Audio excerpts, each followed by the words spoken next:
আসসালামু আলাইকুম আমার প্রিয় দর্শক, আমন্ত্রণ জানাচ্ছি আমার আরও একটি ভিডিও দেখার জন্য। আমি নিকাবিয়ান ব্লগার জান্নাত। পর্দার আড়ালে থেকেও জীবন কতটা রঙিন সেটাই দেখানোর চেষ্টা করি। আশা করছি আল্লাহর অশেষ রহমতে আপনারা সবাই ভালো আছেন, সুস্থ আছেন। আজকের ব্লগটি সকাল থেকেই শুরু করেছি। সকালে ঘুম থেকে উঠেই বাচ্চাকে ঘুমে রেখে চলে গেলাম ভাবির পুরনো বাসায় ফ্রিজ থেকে মাছ আনতে। যেহেতু আমার ফ্রিজ নেই তাই ভাবির ফ্রিজে আমি মাছ রেখেছিলাম। যাই হোক, বরফের জিনিস খুব দ্রুত নরমাল করতে চাইলে হালকা গরম পানিতে ডুবিয়ে রাখলে কিছুক্ষণের মধ্যেই বরফ গলে যায়। সংসার মেয়েদের এমন আপন জায়গা যেখানে সে মনের সব ইচ্ছেগুলো প্রকাশ করতে পারে। একমাত্র এই সংসারের মায়ায় পড়ে কত মেয়ে স্বামীকে ছেড়ে যায়নি। একমাত্র সংসার হলো এমন স্থান যেখানে প্রতিটা মেয়ের স্বপ্ন ছড়িয়ে ছিটিয়ে থাকে। তার না বলা ইচ্ছেগুলো, মনের অপ্রকাশিত কষ্টগুলোর একমাত্র সাক্ষী হলো এই সংসার। এই জন্যই যে একবার সংসারের মায়ায় জড়ায় সে আর সে মায়া ত্যাগ করতে পারে না।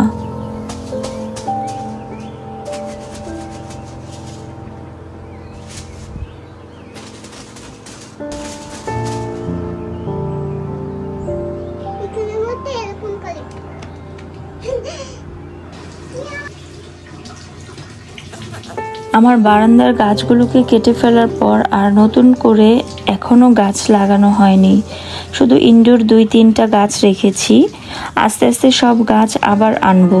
তবে বারান্দায় গাছ না রাখার আরও একটি কারণ হলো এই বাসার চারপাশে যে পরিমাণ গাছপালা আছে আর পোকামাকড়ের যন্ত্রণা তো অতিষ্ঠ হয়ে যায়। তাই বারান্দায় গাছ নিচ্ছি না। একটু খোলামেলা পরিষ্কার রাখলে পোকার আক্রমণ কম হয়। অনেকবার ভেবেছি এই বাসাটা ছেড়ে দেব, কিন্তু বাসাটাতে অনেক আরাম, গরম কম হয়, তেমন কোনো বাড়তি ঝামেলা নেই আর নিরিবিলি পরিবেশ। তাই এই বাসাটা ছাড়তে ইচ্ছে হয় না। গাছগুলোর পুরনো পানি পরিবর্তন করে দিলাম আর নতুন পানি দিয়েও পরিষ্কার করে দিলাম।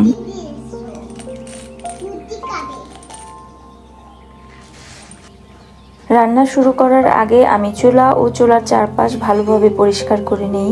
এতে আমার কাছে অনেক শান্তি লাগে। যে কোনো কিছু পরিষ্কার কিংবা পরিপাটি দেখলে মনে আলাদা একটা স্বস্তি ফিল হয়। আজকে প্রথমে টক রান্না করব। আসলে এই খাবারের নাম নরসিংদীর আঞ্চলিক ভাষায় টক বা খাটাই নামে পরিচিত।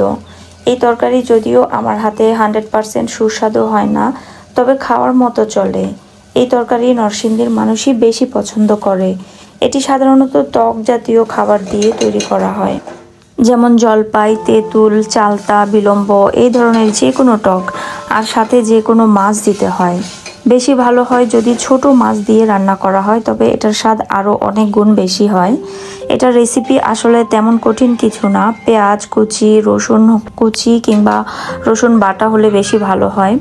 একটু হলুদ গুঁড়া, একটু মরিচের গুঁড়া, ধনিয়া ও জিরে গুঁড়া দিব। তারপর তেলের মধ্যে সবগুলো উপকরণ ভালোভাবে কষিয়ে নিয়ে মাছ দিয়ে দিব। তারপর আরও কিছুক্ষণ মাছ কষিয়ে নিব যেন মশলার গন্ধ চলে যায়। তারপর পানি দিয়ে দিব। এখানে বেশি করে পানি দিতে হয়। আসলে এই রান্নাটা পানি দিয়েই বেশি করে রান্না করতে হয় আর কি। মানে জাল যত বেশি হয় তত বেশি টেস্টি হয়। তবে এই তরকারি পাতলাই থাকে সাধারণত। বলক আসার পর জলপাই দিয়ে দিব, সাথে কাঁচামরিচ ও লবণও দিয়ে দিব। নামানোর আগে ধনেপাতা দিয়ে ব্যাস নামিয়ে নেব। তবে হ্যাঁ, এর স্বাদ আরও অনেক গুণ বাড়িয়ে তোলে যদি পাকা টমেটো ব্যবহার করা যায়। তবে এর মধ্যে অনেকে মিষ্টি আলুও দিয়ে থাকে, মানে মিষ্টি আলুর সাথে দেয় আর কি। কি একটা অবস্থা না? আমার শাশুড়ি এই রেসিপি শুনে চোখ কপালে উঠে গিয়েছিল, মানে ওনার। যাই হোক, আসলে এই টক তরকারি খুবই মজাদার। না খেলে আসলে আপনারা বুঝবেন না যে আসলে এই তরকারিটা একবার ট্রাই করেছে বা একবার খেয়েছে সেই একমাত্র বলতে পারবে যে এটা আসলে কতটা মজাদার একটা খাবার। তো যদি না খেয়ে থাকেন অবশ্যই ট্রাই করবেন। অবশিষ্ট মাছগুলো হালকা মশলা দিয়ে ভুনা করে ফেলবো। ভিডিওর শুরুতে লাইক চাইতে ভুলে গেছি। আমার প্রিয় ভাইয়া ও আপুরা দেশ ও দেশের বাইরে যে যেখান থেকে আমার ভিডিও দেখছেন, ভিডিওর কোনো অংশ যদি একটু ভালো লাগে তাহলে একটা লাইক দিবেন প্লিজ।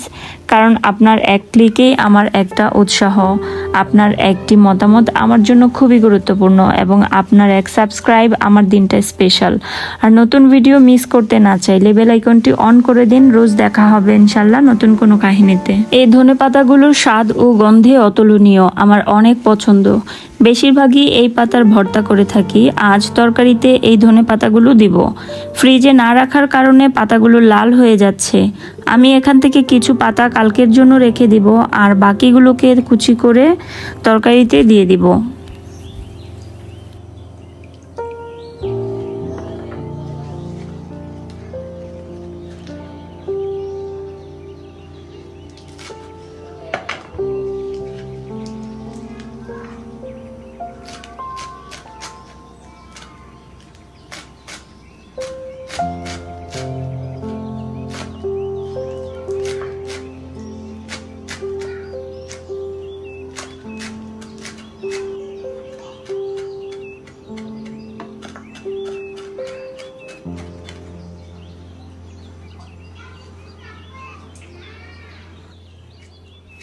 মাছ বোনার জন্য পেঁয়াজ রসুন কুচি করে নিলাম।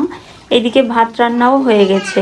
মাছগুলো খানিকটা নরম ছিল যখন বাজার থেকে আনা হয়েছিল। আব্বাকে সহজ সরল পেয়ে এক পরিচিত মাছ বিক্রেতা ওই দিন মাছ ধরিয়ে দিল।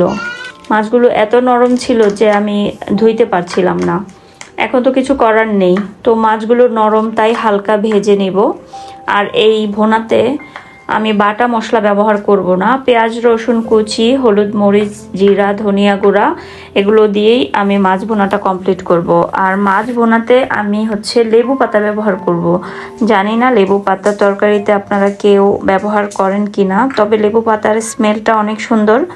তাই যে কোনো তরকারিতে, বিশেষ করে যদি মাছ হয় এবং সেটা যদি নরম হয়ে যায়, তাহলে সেগুলোতে ব্যবহার করলে সেই মাছের যে আলাদা একটা গন্ধ যদি থেকেও থাকে তাহলে সেটা আর হয় না আর কি, এবং সেই তরকারির মধ্যে ভালো একটা স্মেল আসে।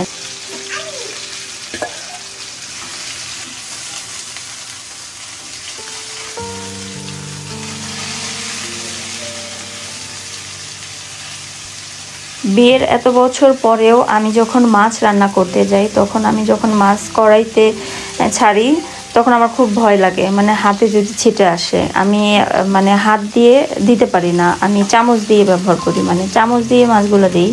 আর দেখেন উল্টানোর সময়ও আমি ঠিকমতো উল্টাতে পারি না। এখনও আমার শাশুড়ি আমাকে মাঝে মধ্যে মাছ উল্টাইতে সাহায্য করে। গত রাতের একটু তরকারি ছিল, সেটা গরম করে নিচ্ছি।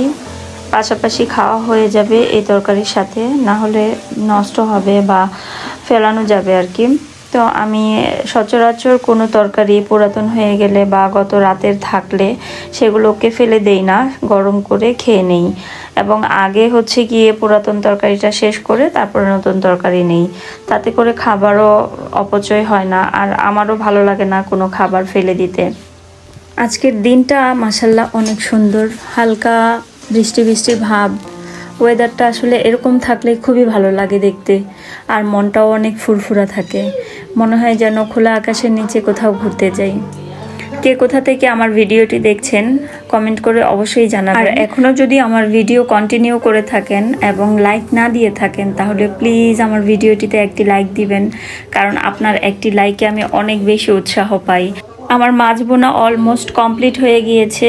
আমি লেবু পাতা দুইটা এইভাবে কেটে তারপর দিয়ে দিলাম। আর লেবু পাতা দেওয়ার পরে বেশিক্ষণ জাল দেওয়ার দরকার নেই, কারণ বেশিক্ষণ জাল দিলে আবার লেবু পাতার একটা তিততিতে ভাব আছে, ওটা আবার বের হয়ে চলে আসে। তো নামানোর ঠিক কিছুক্ষণ আগে লেবু পাতা দুইটা দিয়ে এবং তাতে ধনেপাতা দিয়ে আমি নামিয়ে নেব, এবং এই পর্যায়ে আমি চুলাটা অফ করে দিব। রান্নার পাশাপাশি আমি থালা বাসন যদি থাকে তাহলে সেগুলোকেও ধুয়ে নেওয়ার চেষ্টা করি। যেহেতু আমার কোনো হেল্পিং হ্যান্ড নেই, তাই সকল কাজ নিজে একা করতে হয়। কিচেনের কাজ শেষ হলে ঘর গোছাতে চলে যাই। মাঝে মাঝে রান্নার কাজ ঘরের কাজ দুটা একসাথেই করি, কারণ রান্না চুলায় বসিয়ে দিয়ে তারপর ঘর গোছাতে চলে আসি। আর ছোট বাচ্চা থাকলে তো দিনের মধ্যে কতবার ঘর গোছাতে হয় তার হিসেব নেই। যদিও আমার বাচ্চা মাশাআল্লাহ শান্ত স্বভাবের, এত বেশি অগোছালো করে না, কিন্তু আমার অসুস্থ মা বেশি নোংরা করে ফেলে। মা পান খায় আর জর্দা ও সুপারি তার বিছানা ও ফ্লোরে ছড়ানো থাকে। যদিও এটা তার কোনো দোষ নেই, কারণ স্ট্রোক করার পর থেকে এমন অনেক কিছু আছে তার কন্ট্রোলের বাইরে। এই জন্য সব থেকে বেশি অগোছালো হয় আম্মার রুম। আর আম্মার রুম আমার সব থেকে বেশি পরিষ্কার করতে হয়। দিনের মধ্যে আমার আম্মার রুম হচ্ছে 3-4 বার ঝাড়ুই দিতে হয়। তার মধ্যে আবার কাপড় চোপড় অগোছালো করে ফেলে, মানে আম্মা নিজে থেকে কাপড় গোছায় রাখতে পারে না।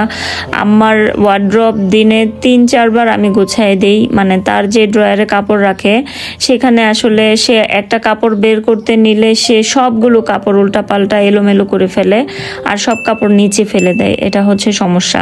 আমার এই ধরনের আরও অনেক সমস্যা আসে, যেমন ওয়াশরুমে যখন যায় তখন ওয়াশরুমের লাইট নিভাতে ভুলে যায়। তারপরে যদি বেসিনের কল ছাড়ে তাহলে সেখানে কল বন্ধ করতে ভুলে যায়। আসলে এই জিনিসগুলো স্ট্রোক করার পর থেকে খুব বেশি সমস্যায় পড়েছে আর কি। তো সবাই আমার আম্মার জন্য দোয়া করবেন। আর যারা এখনও আমার ভিডিওটা দেখছেন এবং আমার ভিডিওর সাথে ছিলেন তাদের সবাইকে অসংখ্য ধন্যবাদ। আমার সাথে থাকবেন এইভাবেই। আশা করছি আপনারা সবাই ভালো থাকবেন এবং সুস্থ থাকবেন, এবং আগামী ভিডিও দেখার আমন্ত্রণ জানিয়ে আমি আজকের মতো বিদায় নিচ্ছি। আসসালামু আলাইকুম ওয়া রাহমাতুল্লাহি ওয়া বারাকাতুহু।